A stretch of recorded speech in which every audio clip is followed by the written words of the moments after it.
Imagine a hill where fortunes rose faster than the fog, where palaces of marble and gold glittered above the city like a crown, and where 4 railroad kings built homes so big they made Newport's cottages look like doll houses. This wasn't New York. This wasn't London. This was San Francisco. And for a brief, dazzling moment, Nob Hill was the gilded peak of the American West. If you're listening with tired eyes, ready to drift into dreams, tell me in the comments where you're listening from. I always love knowing where these stories are keeping you company. The story of Nob Hill begins, as so many California tales do, with gold.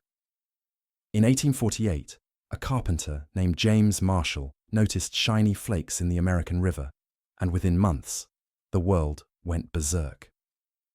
Ships clogged San Francisco Bay. Men abandoned farms, shops, and in some cases their families, to run west with nothing but shovels and hope.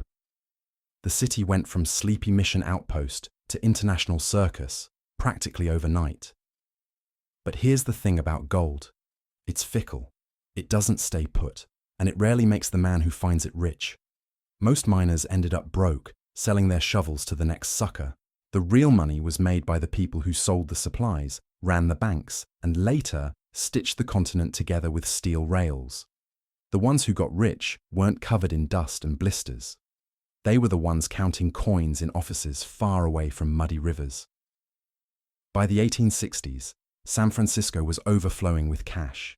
Ships from China brought porcelain, silk, and workers. Steamers carried gold east to New York and London. The Central Pacific Railroad linked California to the rest of America, and the men behind it, Stamford, Crocker, Huntington, Hopkins, turned from businessmen into barons.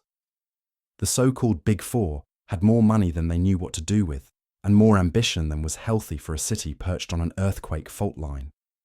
Now, San Francisco millionaires were not the quiet, blue-blooded types you'd find in Boston or Philadelphia. They didn't sip tea and pretend not to notice their bank balances. They bragged. They bought Italian marble by the boatload. They erected staircases so grand you could practically ride a horse up them. They commissioned chandeliers so heavy they needed steel beams to keep the ceilings from collapsing. It was less elegant restraint and more, try and top this, I dare you. Think of it like today's tech billionaires. The East Coast still clings to Ivy League pedigrees and understated brownstones, while Silicon Valley types build glass cubes in Palo Alto shaped like spaceships. Same dynamic in the 1870s. The East Coast sniffed at California's vulgar wealth, and the Californians replied by building palaces on a hill and filling them with more gold leaf than Versailles. Nob Hill wasn't just a nice address, it was a declaration. The higher your house stood, the higher your status, and with the fog rolling in most days, you could imagine yourself floating above the mortals below. From Market Street, the mansions looked like marble fortresses glowing in the sun, or castles emerging from the mist. And while miners in the Sierra Nevada lived in drafty cabins, Nob Hill's elite ordered mahogany staircases from Brazil, chandeliers from Paris, and wallpaper so expensive you'd be afraid to lean against it. You know how people today install heated floors and smart fridges that tweet? Well, back then, having an indoor bathroom on Nob Hill was the equivalent of flexing your Tesla. The East Coast mocked them, of course. Newport called them upstarts. New York laughed at their lack of manners. But San Francisco's millionaires didn't care. They weren't trying to fit in with the old aristocracy. They were too busy building their own. In a city where fortunes could vanish overnight, they wanted houses that screamed permanence, even if those houses sat directly on the San Andreas Fault. And here's the delicious irony. While they were erecting marble palaces, the city below was still rough around the edges. Muddy streets, saloons packed with gamblers, opium dens in Chinatown, dockworkers brawling on the piers. Imagine Wall Street planted on top of a Wild West movie set, and you've got the vibe. The contrast was absurd, and very, very San Francisco. By the 1870s, Nob Hill was no longer just a hill. It was the hill, the ultimate stage for wealth, status, and social climbing. And like any good stage, it came with a cast of characters larger than life. At the top stood the Big Four, the railroad barons who practically owned California.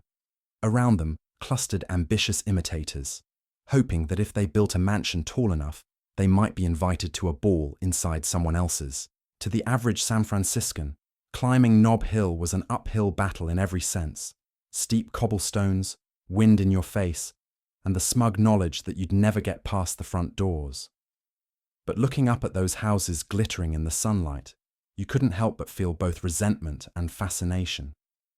Because even in a city of earthquakes, fog, and scandal, Nob Hill seemed untouchable. And that was the whole point.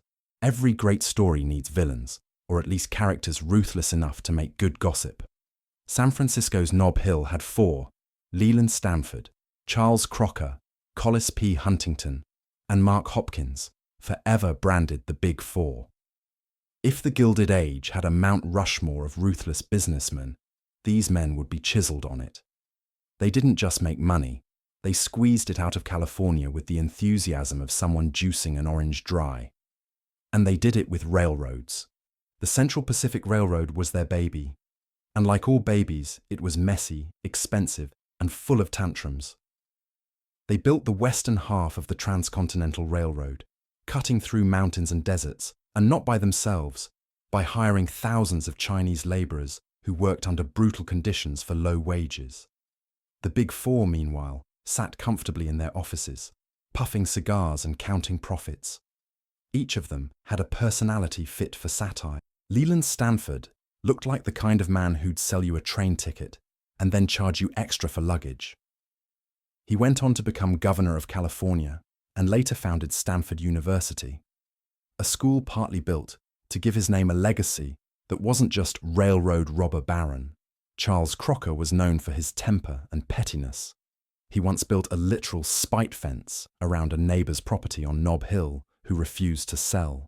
Picture it, a massive wooden wall, taller than the house itself, blocking sunlight just to prove he was richer. It was the 19th century equivalent of buying the building next door just to plaster your rival's view with billboards. Collis P. Huntington was the smooth operator, the lobbyist. He had politicians in his pocket and wasn't shy about reminding them. If you think modern lobbying is shameless, Huntington would have put today's lobbyists to shame. He was the guy whispering in senators' ears while writing checks under the table. And Mark Hopkins? He was the quiet one, the accountant, the man with the books.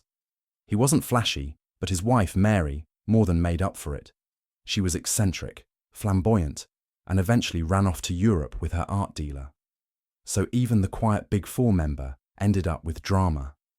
Together, these four men controlled California's economy. Farmers couldn't ship crops without paying their rates.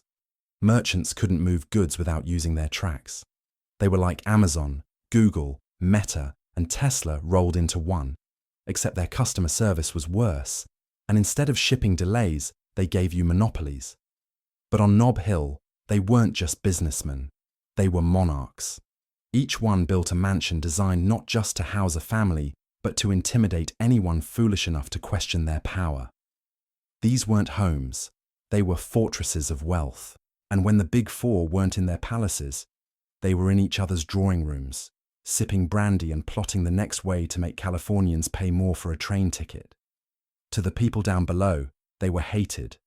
To the people up on the hill, they were envied. And to history, they were proof that the Gilded Age was never subtle. If the Big Four were kings, then Nob Hill was their Versailles. And like any Versailles, it was as much about display as it was about living. These weren't cozy family homes. They were statements carved into stone and gilded with gold. Take Leland Stanford's mansion. It was a sprawling palace with Italianate architecture, ornate staircases, and enough chandeliers to keep an entire gas company in business. He filled it with European art, French furniture, and rugs so plush you probably lost shoes in them. The goal wasn't comfort, it was intimidation. Imagine being a guest and worrying whether to actually sit on the chairs or just admire them from a respectful distance. Charles Crocker's house was equally ridiculous, but his real masterpiece was his infamous spite fence. When a stubborn undertaker refused to sell his modest house on Nob Hill, Crocker built a 40-foot wooden wall around it. It blocked the man's sunlight, view, and air until he finally gave in. That fence became a tourist attraction in itself, a kind of architectural middle finger in lumber. If Twitter feuds were buildings, this was one. Collis Huntington's palace leaned into French luxury. Think mirrored ballrooms, sweeping staircases, and parlours where the gilt on the walls was thicker than the paint. He and his wife hosted elaborate parties with tables groaning under champagne, oysters, and enough desserts to feed a regiment.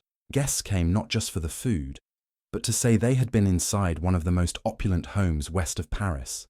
And Mark Hopkins, his mansion sat like a crown at the very top of Nob Hill.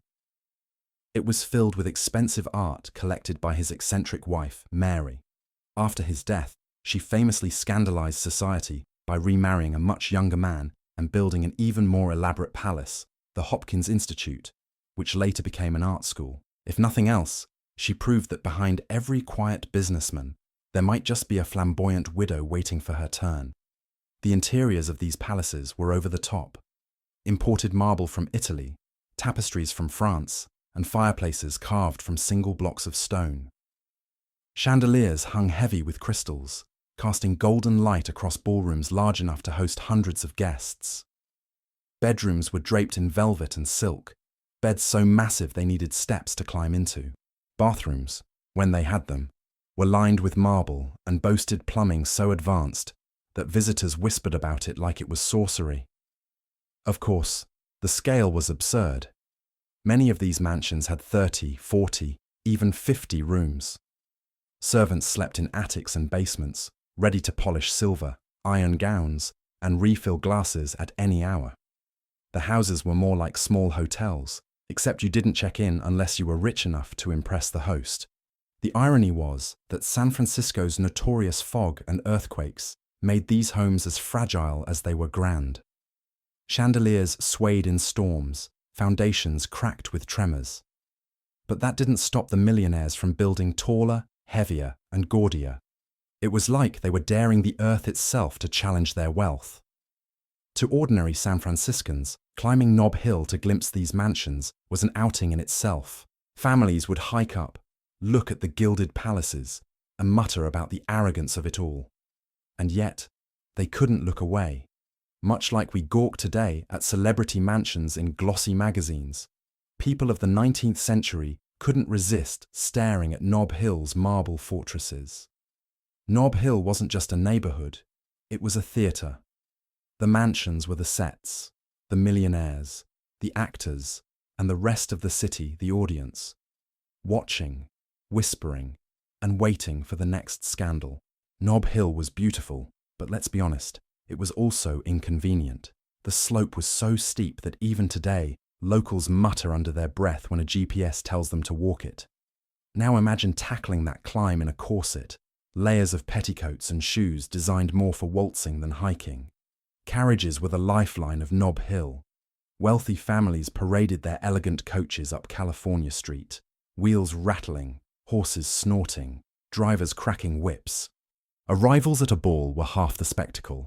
Guests didn't just stroll in, they made an entrance, rolling up the hill in velvet-lined carriages polished to blinding shine, lanterns glowing like miniature suns in the fog. Of course, the hill was brutal on horses. Drivers cursed as they strained up cobblestones, hooves slipping on damp stone. Stories circulated of panicked horses bolting downhill, carriages careening into chaos. In modern terms, it was like parking your Tesla on Lombard Street and praying gravity didn't win. Then came the cable cars, San Francisco's ultimate social equalizer. Invented in the 1870s, they were supposed to make the hill manageable for everyone. In practice, they became another form of theatre. Riding a cable car up Nob Hill was like buying a balcony ticket to the show of wealth above. You could sit there, rattling along, staring up at the mansions while pretending not to be jealous. The rich, of course, still preferred carriages.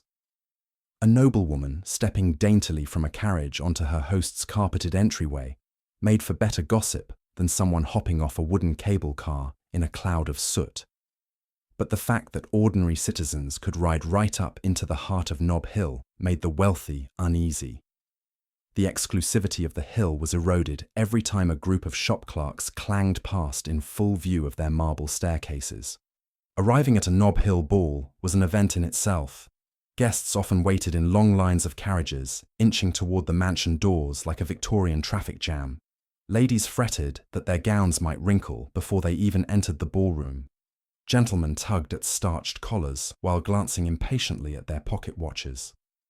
The butlers at the doors had the power to make or break reputations with the subtle arch of an eyebrow when someone less than fashionable arrived. It was transportation, yes, but also performance. Getting up Nob Hill wasn't just about wheels and hooves. It was about climbing into a spotlight. Behind every fortune is a wife determined to make it look respectable.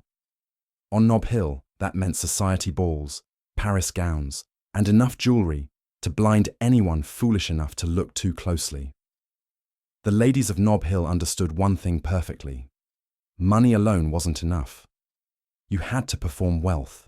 You had to stage it in the form of glittering soirée, midnight banquets, and invitations so exclusive that receiving one was practically a ticket to heaven, or at least the next morning's gossip column. Balls on Nob Hill weren't casual affairs.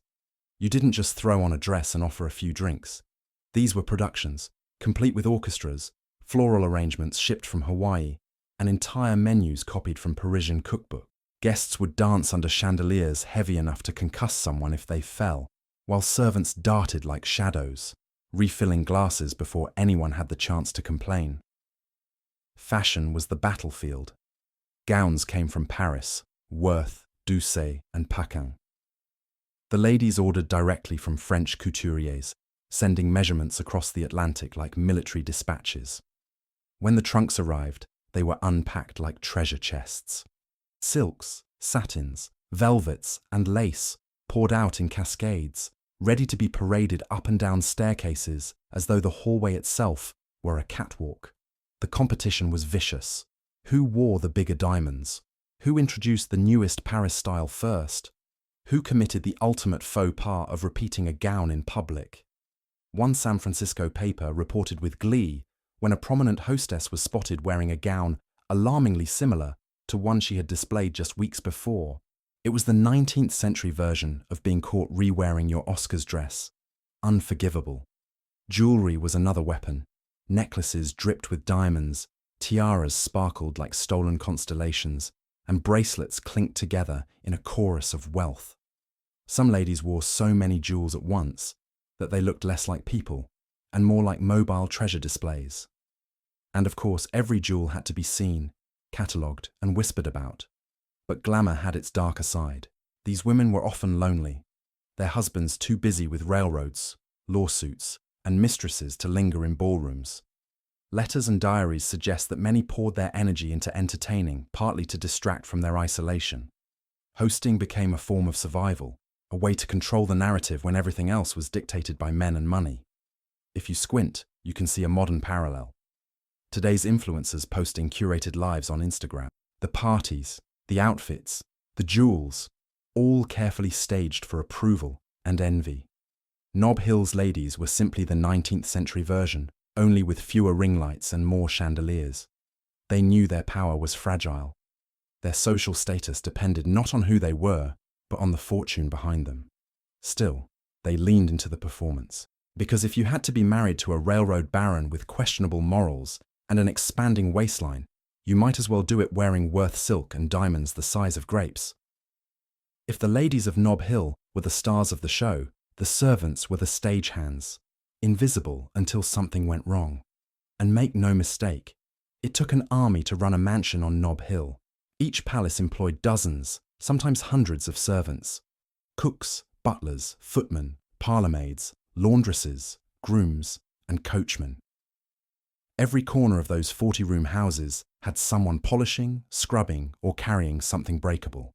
If you dropped a fork in a Nob Hill dining room, chances are 3 servants heard it hit the carpet. The work was relentless. Banquets required days of preparation. Tables were set with more forks than a reasonable person should ever use. Silver polished until you could check your reflection, and courses served with military precision. One dinner might require a dozen footmen to march in unison, balancing silver domes like synchronized swimmers. only with more starch in their uniforms. Laundry was its own nightmare. With gowns arriving weekly from Paris, everything had to be cleaned, pressed, and ready for another performance. Servants ironed lace collars so delicate they probably cursed every time they touched them. One wrong move, and you risked the wrath of a mistress who'd spent a small fortune importing it. And let's not forget the carriages. Horses had to be fed, stables cleaned, harnesses polished, and coaches shined until they gleamed. A late carriage was a social disaster. Imagine waiting too long for your Uber. Now multiply that by 50 and add judgmental stares from an entire ballroom. Servants saw everything. The fights between husbands and wives, the flirty glances exchanged with guests, the empty champagne bottles hidden in studies. They knew which millionaire was broke, which wife was miserable, and which heiress was sneaking off with someone entirely inappropriate. Gossip trickled down the servant halls like spilled wine. For many, resentment simmered. These were working-class immigrants, often Irish, German, or Chinese, serving millionaires who flaunted wealth while preaching thrift. Letters from servants describe exhaustion, low wages, and the bitter irony of scrubbing gold-leafed banisters while living in tiny attic rooms. And yet, the job had its perks. Fancy leftovers, glimpses of gowns worth more than entire neighborhoods, and a front-row seat to the theater of San Francisco's richest. Some servants even parlayed their insider knowledge into better jobs, or sold tidbits to gossip-hungry journalists. If Nob Hill was a stage, the servants were the ones making sure the lights stayed on, the curtains opened, and the audience never saw the chaos behind the scenes. And if you think today's hospitality workers trade horror stories about demanding customers, just imagine the conversations in those servant quarters after a Nob Hill ball. The madam fainted again in her corset. The chandelier nearly killed a senator. And the cook swears the lobster was still moving when they served it. Because beneath the glitter of Nob Hill, it was the servants who kept the illusion alive, polishing, scrubbing, and biting their tongues as fortunes and scandals played out just upstairs. San Francisco's millionaires had money, power, and palaces that could swallow most New York brownstones whole. But there was one thing they didn't have: respect from the East Coast. To the old money aristocrats of New York, San Francisco's Big Four and their imitators were little more than nouveau riche upstarts, miners with delusions of grandeur, railroad men who thought chandeliers and marble staircases could buy class. Newport Somerset smirked behind their lace fans, Boston Brahmins sniffed, and New York society slammed the door in their faces. You might think the millionaires of Nob Hill would shrug it off. After all, who needs approval when you've got a ballroom big enough to host an entire orchestra? But the truth was, the East Coast mattered. It was where the Astors ruled, where Fifth Avenue ballrooms defined fashion, and where invitations to Mrs. Astor's 400 list were treated like holy scripture. So San Francisco did what ambitious younger siblings always do. It overcompensated. If Newport threw a ball with 50 guests, Nob Hill threw one with 200. If New York ladies wore tiaras, San Francisco matrons wore two. If Fifth Avenue had butlers, Nob Hill had butlers, footmen, and coachmen standing in ranks like an army of penguins. The rivalry stretched across the continent. Newspapers joined in, poking fun at California extravagance. East Coast society magazines described Nob Hill as gaudy, tasteless, and hopelessly provincial. San Francisco papers fired back, calling New York stuffy and accusing Newport's hostesses of being boring compared to California's spirited parties. There was truth on both sides. San Francisco had no old aristocracy, no Mayflower roots, no centuries-old mansions. Its elite were barely a generation removed from muddy boots and pickaxes. But they had something New York didn't: audacity. And audacity, in a city built on earthquakes and fog, counted for more than pedigree. Modern comparison? Think Los Angeles versus New York today. New York still claims to be the cultural capital, but LA has Hollywood, the glamour, and the attitude. San Francisco in the 1880s was basically LA, with foghorns, glitzy, brash, mocked by the East Coast, and secretly envied. The East Coast sniffed. They're not one of us. San Francisco smirked. We don't need you, we've got the Pacific. And the truth is, both were right. Of course, no tale of the Gilded Age would be complete without scandal. And Nob Hill, for all its marble and chandeliers, was built on human drama as much as gold. The newspapers adored it. Scandal sold copies, and San Francisco's society pages were just as hungry as New York's. Every ball, every dinner, every new gown was dissected for hints of impropriety. The scandals ranged from petty to spectacular. Marriages of convenience? Absolutely. Heiresses who discovered their husbands cared more about their dowries than their personalities. Constantly. One lady of Nob Hill was rumoured to have spent more time in Paris than in her husband's house, not for the fashion, but for the company. Affairs were whispered about behind lace fans. One railroad baron was said to have a mistress comfortably installed downtown, her expenses quietly billed as business costs. Divorces, when they happened, were explosive, dragging reputations through courtrooms and giving journalists weeks of delicious material. Then there was Mary Hopkins, widow of Mark Hopkins, who scandalized society by marrying her much younger art dealer. She didn't just marry him, she gave him the keys to her fortune and built an even grander palace, the Hopkins Institute, filled with art and eccentric tastes. To San Francisco society it was shocking. To modern eyes, it was almost admirable. A widow who decided she'd rather enjoy herself than keep up appearances. And then, of course, there were the petty feuds. Charles Crocker's spite fence wasn't just bad manners, it was practically performance art. Imagine being so wealthy you could spend thousands of dollars just to ruin your neighbour's view. Today, people argue over hedges growing across property lines. Crocker solved it with a 40-foot wall. The press loved these stories because they revealed what everyone secretly suspected.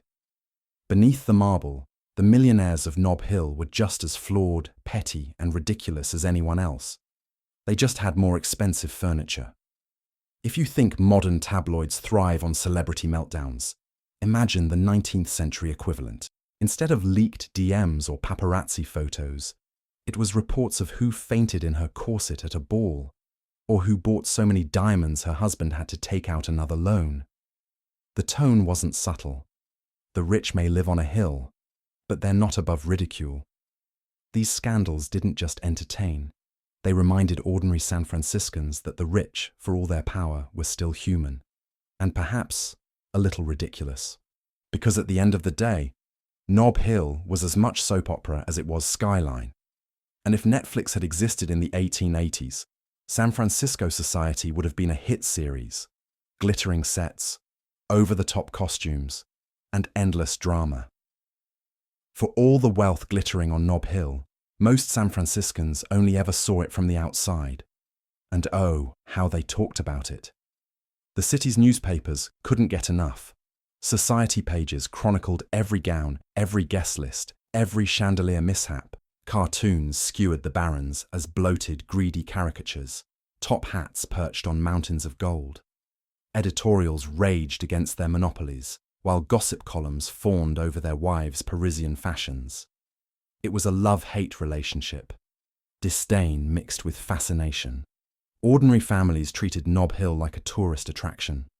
On Sundays, people strolled up California Street just to gawk at the mansions.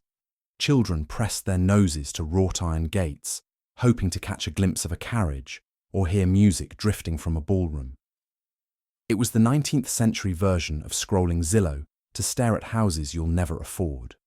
The resentment was real, though. Dock workers cursed the railroad barons who kept freight rates high. Shopkeepers grumbled that the wealthy imported everything from Europe instead of buying local. Immigrants, packed into overcrowded housing, looked up at palaces and wondered why the city's wealth never trickled downhill. And yet, the allure was undeniable. When gossip spread about a ball on Nob Hill, the whole city buzzed. Who had been invited? Who hadn't? What did the hostess wear? What was served for supper? Even those who despised the barons devoured the details. The hill itself became symbolic. To live on Nob Hill was to sit above the city, both physically and socially. To walk beneath it was to feel the weight of someone else's fortune looming over your head. The fog rolling down its slopes made the mansions seem like castles in the clouds, untouchable, unreachable, and maddeningly smug. Modern comparison? Think of celebrity neighborhoods today. People grumble about Malibu or Beverly Hills, but they still drive by hoping to spot a star. Nob Hill was San Francisco's version. Hated, envied, ridiculed, admired, all at once. And the millionaires knew it. They built higher, gilded more, and threw louder parties, knowing full well the city below was watching. Because what's the point of extreme wealth if no one's there to gawk at it? Money can buy marble, chandeliers, and enough oysters to feed half the city, but can it buy class? The millionaires of Nob Hill certainly hoped so. By the 1880s, San Francisco's elite realized that throwing balls wasn't enough. If they wanted respect, not just locally, but from New York, Paris, and London, they had to show refinement. And refinement, in the Gilded Age, meant art, music, and philanthropy. So they opened their wallets. Or more accurately, they opened vaults that would make Fort Knox look stingy. Leland Stanford and his wife Jane founded Stanford University after the tragic death of their son. The official story was that they wanted to educate California's youth. The unofficial story was that they wanted their name carved into the history books in stone, not just railroad schedules. Today, Stanford University stands as their greatest legacy, though if you read Jane's letters, it also doubled as her very expensive grief project. Collis Huntington gave generously to the arts, libraries, and hospitals, though critics pointed out that he made far more money crushing small businesses and bribing politicians than he ever gave away. It was the Gilded Age formula: rob with one hand, donate with the other, and hope people remember the donations. The city itself became a stage for philanthropy. Nob Hill millionaires funded opera houses, art galleries, and libraries. The San Francisco Opera flourished because rich patrons insisted that the city needed Verdi and Wagner, even if half the audience was really there to show off gowns. The Mechanics' Institute Library grew with donations, partly to give the impression that railroad barons also cared about books. Of course, much of this philanthropy was about one-upmanship. Who gave the bigger gift? Who built the flashiest institution? If Carnegie built libraries in Pittsburgh, then San Francisco would have something grander, with more marble columns. Think of it as the 19th century equivalent of billionaires today funding rocket ships. Not always practical, but it gets your name in the papers. And then there were the collections.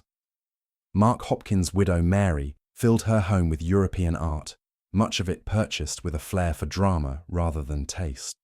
Critics whispered that she couldn't tell a masterpiece from a forgery, but no one said it too loudly. After all, she might fund your gallery next. San Francisco's Nob Hill elite craved culture the way their husbands craved monopolies. They wanted to prove to the world that they weren't just robber barons with chandeliers. They were patrons, tastemakers, and visionaries. And if they had to import half of Paris to do it, they would. It worked, to some degree. San Francisco became known as a city of surprising sophistication, where gold dust-funded opera tickets and mansions doubled as private museums. But scratch the surface, and it was clear. This was less about love of art and more about love of status. Because at its heart, Nob Hill philanthropy wasn't just about giving back. It was about making sure your name outlived the fog. For all the grandeur of their palaces, the millionaires of Nob Hill still had daily lives. And those lives, while soaked in luxury, were strangely theatrical. Mornings began with carriages clattering up and down California Street. Ladies in silks and plumed hats paraded to shops on Kearny Street, ordering Parisian perfumes and French gloves as casually as we might grab a latte. Gentlemen headed to offices downtown, where they pretended to work while really managing investments, lawyers, and political arrangements. Afternoons brought luncheons and teas, elaborate affairs where women displayed new gowns and measured each other's jewels like gladiators, sizing up weapons. The conversations were polite, but the undertone was competitive. Who had the freshest orchids shipped in? Whose chef managed to get strawberries out of season? Whose ball last week had been the most talked about? Evenings were for theatre, opera, or yet another dinner party. Wealthy families filled boxes at the California Theatre or lounged in gilded salons, while orchestras played Strauss waltzes. The glow of gaslight spilled into the foggy streets, a beacon of wealth that could be seen from blocks away. And then there was the soundscape of Nob Hill itself. Horses' hooves clattering, foghorns echoing from the bay, piano music drifting from ballrooms, and the constant hiss of gas lamps being lit. To live on Nob Hill was to live inside a performance, the whole neighbourhood a stage where every entrance and exit mattered. Of course, life had its inconveniences. The hill was brutally steep. Imagine hiking up in full-length skirts and corsets, or worse, hauling deliveries of champagne crates uphill. Servants grumbled, and even guests sometimes arrived red-faced, panting, and clinging to carriage doors. Today we complain about parking in San Francisco. Back then, just reaching a Nob Hill dinner party was a workout. The fog was another character. It rolled in thick and damp, seeping into ballrooms and chilling even the grandest parties. Guests sometimes danced wrapped in shawls, while fireplaces roared to keep the marble from feeling like a tomb. It gave Nob Hill a Gothic edge, luxury perched in a cloud, as if wealth itself might vanish with the morning sun. And yet, for all its quirks, Nob Hill was intoxicating. San Franciscans below could only gaze up in awe and resentment, watching the carriages roll past, the gowns shimmer, the chandeliers glow through tall windows. It was like living next to a movie set. You knew it wasn't real life, but you couldn't look away. To modern eyes, the whole thing feels like a bizarre mashup of Beverly Hills and Disneyland. Palaces built for show, daily routines choreographed for spectacle, and an audience of ordinary people gawking from the sidelines. Everyday Nob Hill was anything but ordinary. It was a constant performance of wealth, fog included. Luxury is always more dazzling when it's sitting right next to hardship. On Nob Hill, the contrast couldn't have been sharper. A few blocks downhill lay Chinatown, crowded, noisy, and brimming with life, but also the target of relentless prejudice. Picture the scene. Above, chandeliers throwing golden light across marble halls. Below, cramped boarding houses where dozens of workers shared a single room. Above, carriages carrying heiresses in Parisian silk. Below, handcarts piled with vegetables, their drivers dodging harassment in the streets. San Francisco's Gilded Age was a story of glittering palaces perched above poverty, and nowhere was that divide more obvious than between Nob Hill and Chinatown. The irony was rich. The very men who built their fortunes on the backs of Chinese labourers, men like Crocker and Stanford, later supported anti-Chinese legislation.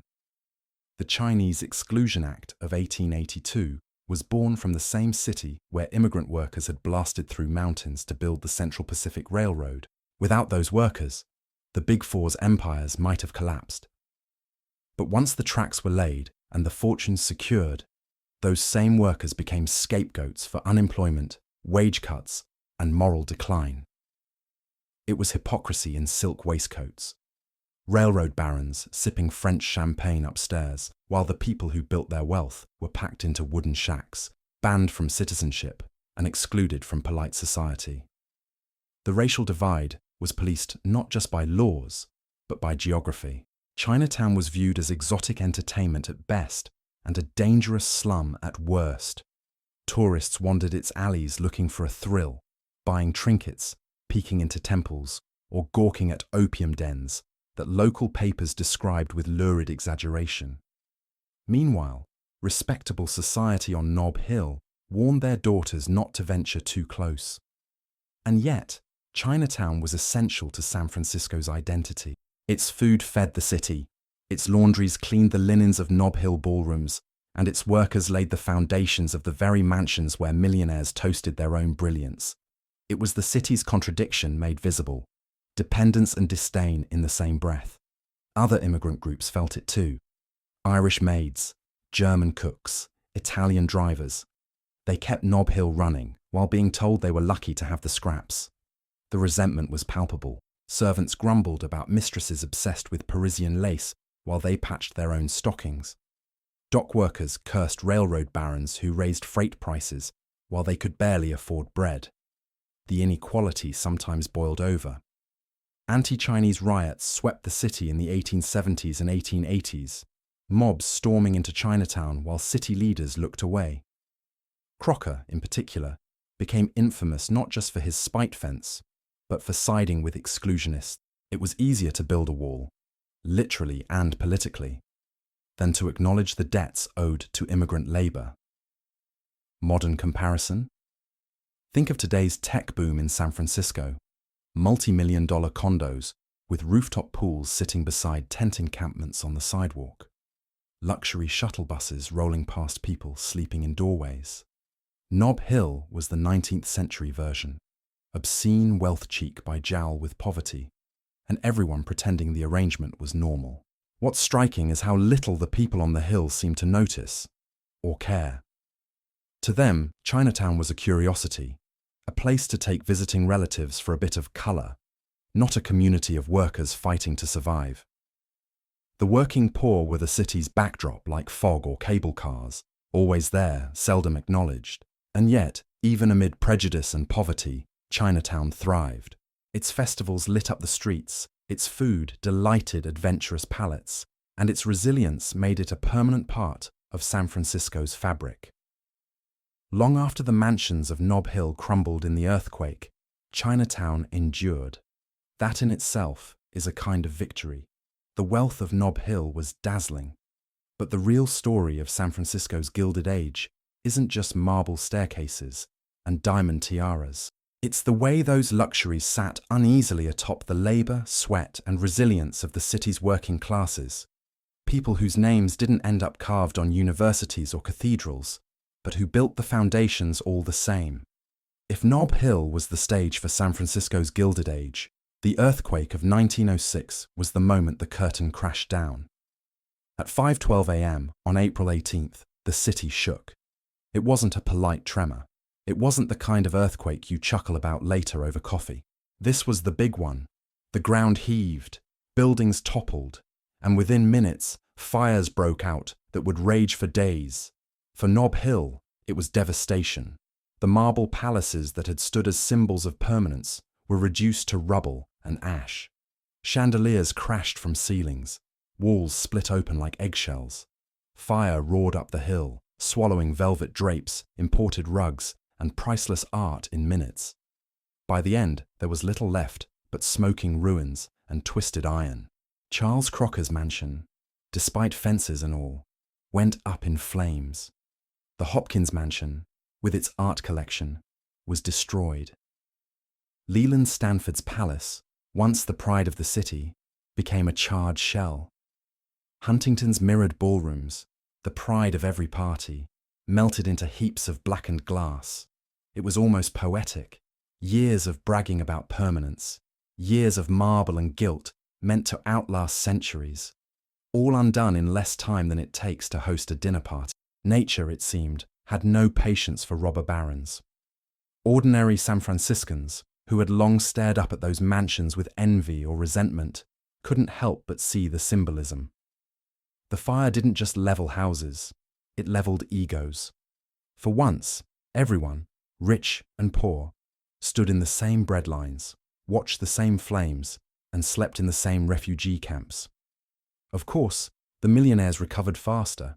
Insurance payouts, political influence, and sheer determination meant that while working-class families struggled to rebuild shacks, the wealthy relocated to new mansions in safer areas. The Fairmont Hotel rose from the ashes on Nob Hill, turning the site of luxury homes into one of the world's grandest hotels. Grace Cathedral was later built on the ruins of Crocker's mansion. The hill remained a symbol of wealth, but its character had changed. What was lost was more than architecture. It was the illusion of permanence. The earthquake revealed what had always been true. San Francisco was fragile. Its wealth rested on shaky ground, both literally and metaphorically. The same fault line that shook its palaces also ran through its society, splitting rich from poor, immigrants from native-born, east from west. The quake became a reset button. Some families fled to the East Coast. Others poured money into rebuilding. But the era of wild railroad palaces on Nob Hill was over. The Gilded Age in San Francisco had ended not with a scandal or a slow decline, but with fire roaring through velvet halls. Modern comparison? Think of a market crash wiping out fortunes overnight, or a pandemic shutting down glittering nightlife in a heartbeat. The earthquake was their version of that. A brutal reminder that no matter how much marble you pile on a hill, the earth beneath might have other plans. For decades after, people spoke of the quake in reverent tones. Survivors recalled chandeliers swinging like pendulums, staircases collapsing beneath their feet, flames painting the sky red. Children grew up hearing stories of how their parents fled down California Street with only the clothes on their backs. Today, tourists ride cable cars up Nob Hill and admire the Fairmont's grandeur, perhaps unaware that beneath their feet lie the ghosts of lost palaces. The earthquake of 1906 wasn't just a disaster. It was the punctuation mark at the end of San Francisco's most extravagant sentence. The earthquake of 1906 left Nob Hill looking less like the Versailles of the West and more like a haunted ruin. Imagine marble staircases jutting out of piles of ash, chandeliers melted into twisted blobs of glass, and stone lions guarding nothing but blackened foundations. It was as though the city's wealthiest residents had been reminded, in no uncertain terms, that Mother Nature does not care about your imported silk drapes. But millionaires, as we know, don't like to admit defeat. Within days, plans to rebuild were already being sketched on soot-stained drawing boards. Refugee camps popped up in Golden Gate Park, where ordinary families cooked beans over campfires. On Nob Hill, families who had once dined off gold-plated plates now picnicked on the ruins of their lawns. For a brief moment, San Francisco's social classes had something in common. They all needed a sandwich. Then came the rebuilding, but it didn't look like before. Instead of private palaces, the land was snapped up by developers. The Fairmont Hotel rose from the ashes on the site of Mark Hopkins' former mansion, its grand halls echoing the splendor of the old homes, but open to paying guests instead of hand-picked invitees. Hotels, apartment houses, and eventually Grace Cathedral replaced much of the Hill's residential glamour, the families themselves. Some fled east, claiming the city had lost its charm.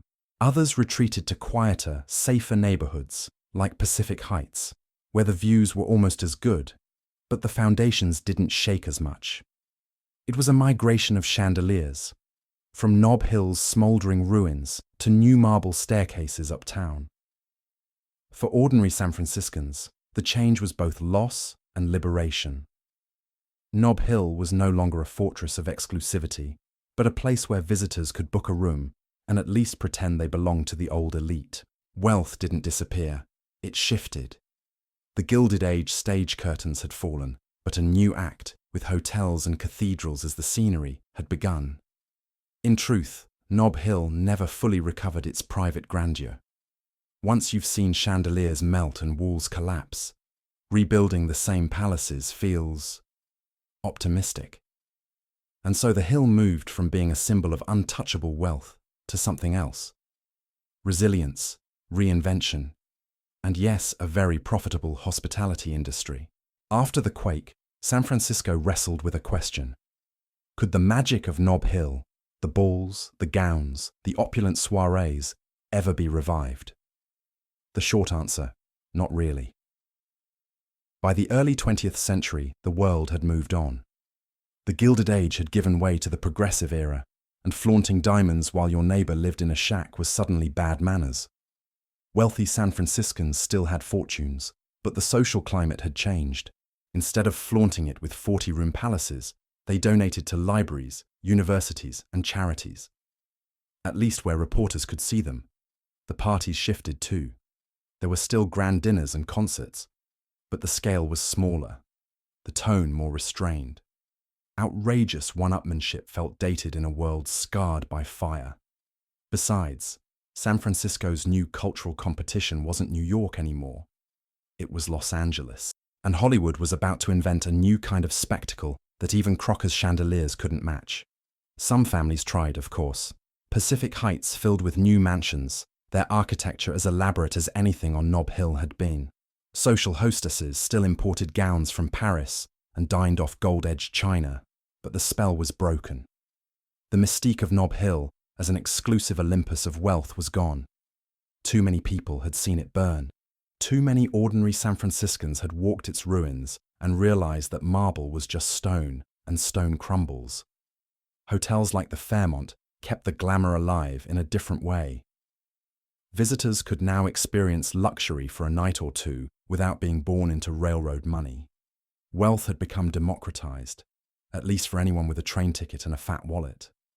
The Fairmont's gilded halls became the backdrop for society weddings, political gatherings, and later, Hollywood films. It was luxury still, but not the same kind of private, locked behind iron gates luxury the Big Four had built. Could the old Nob Hill ever come back? Not really. The earthquake was too much of a reset button, and by the time the rubble was cleared, the world was speeding toward World War I. Luxury would take new forms: movie palaces, jazz clubs, Hollywood premieres, but the palatial ballrooms of the Gilded Age would remain ghosts, glimpsed only in old photographs and wistful newspaper columns. So the answer is, the glamour didn't die, it transformed.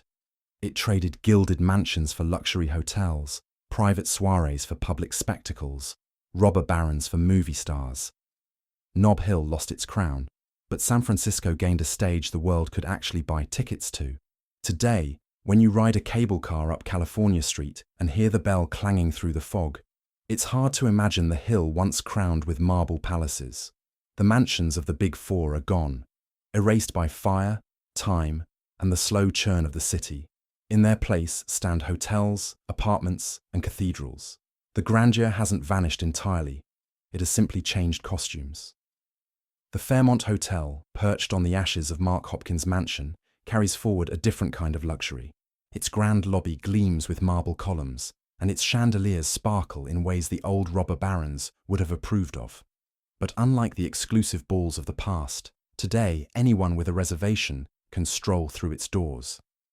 What was once a private spectacle has become public theatre. Grace Cathedral, rising where Charles Crocker once built his spite fence, feels almost like an apology from the city to itself, a sacred space replacing petty feuds. Its stained glass windows filter sunlight across pews, where tourists and locals alike sit in quiet reflection. It is a reminder that San Francisco, for all its earthquakes and scandals, always rebuilds. Pacific Heights eventually replaced Nob Hill as the neighborhood of choice for the city's millionaires. There, fortunes continued to build mansions with sweeping views of the bay. But none carried quite the same theatrical weight as Nob Hill at its peak.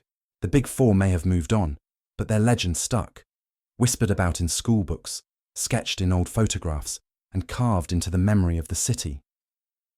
What lingers most is not the marble or the chandeliers, but the image of contrast. Palaces looming above crowded streets, diamonds glittering while dockworkers laboured below, champagne flowing while Chinatown smouldered with resentment. The Gilded Age always meant extremes, and Nob Hill was its most dramatic stage on the West Coast. Modern San Francisco still wears that duality. Billionaires in glass towers build fortunes in technology, while tent encampments line the sidewalks. Luxury condos perch above struggling neighborhoods.